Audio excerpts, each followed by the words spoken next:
Assalamualaikum warahmatullahi wabarakatuh. Nama adik Septiani Safitri, NIM 171424161. Baik, di sini saya akan menjawab pertanyaan UAS Sistem Pengawasan Perbankan Syariah.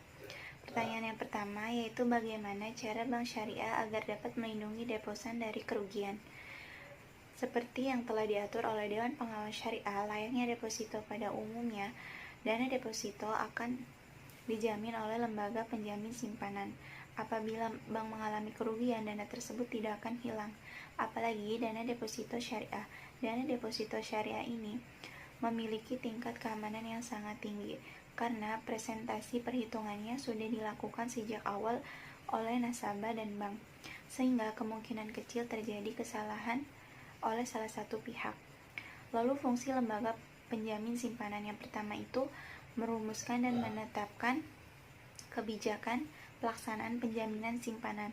Yang kedua, merumuskan dan menetapkan kebijakan dalam turut andil memelihara stabilitas sistem keamanan perbankan. Yang ketiga, merumuskan, menetapkan, dan melaksanakan penyelesaian dalam bank yang gagal yang tidak berdampak sistematik. Lalu yang keempat, merumuskan dan melaksanakan penyelesaian dalam kegagalan bank yang berdampak sistematik.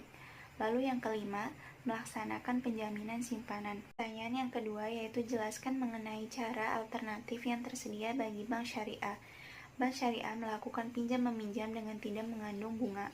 Sedangkan untuk memenuhi kebutuhan dananya, bank syariah melakukan pembiayaan melalui akad-akad bagi hasil atau akad-akad jual beli kepada nasabah.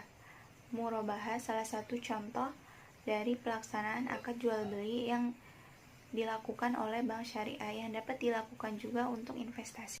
Pertanyaan yang ketiga yaitu mengenai risiko yang melekat pada perbankan syariah. Risiko yang pertama yaitu risiko kredit.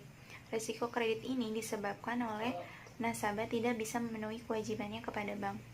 Yang kedua yaitu risiko pasar. Risiko pasar di sini adalah yang disebabkan oleh penurunannya harga pasar.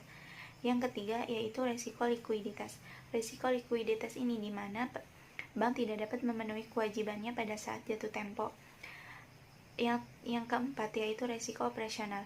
Risiko operasional ini disebabkan oleh adanya internal yang tidak memadai, atau yang paling utama adalah sistem manusianya. Lalu yang kelima yaitu risiko hukum. Risiko hukum ini disebabkan oleh adanya tuntutan hukum atau melemahnya aspek yuridis. Yang keenam yaitu risiko reputasi. Risiko reputasi ini disebabkan oleh adanya rumor negatif pada usaha bank itu sendiri. Yang ketujuh yaitu risiko strategik. Risiko strategik di sini adalah bank tidak mampu menciptakan visi misi yang baik.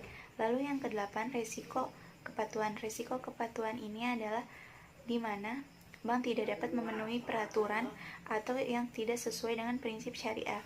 Lalu yang kesembilan yaitu risiko imbal hasil. Risiko imbal hasil ini disebabkan oleh berubahnya tingkat imbal hasil nasabah dengan bank. Lalu yang ke-10 yaitu risiko investasi. Risiko investasi di sini bank ikut menanggung usaha nasabah yang dibiayai oleh bank itu sendiri dengan cara bagi hasil. Lalu, langkah yang dilakukan untuk membudayakan manajemen risiko yang pertama, komite pimpinan harus menciptakan irama yang sama. Yang kedua, melakukan edukasi kepada seluruh stakeholder bahwa pentingnya manajemen risiko. Yang ketiga, melakukan kegiatan yang bersifat pengetahuan sharing mengenai manajemen risiko.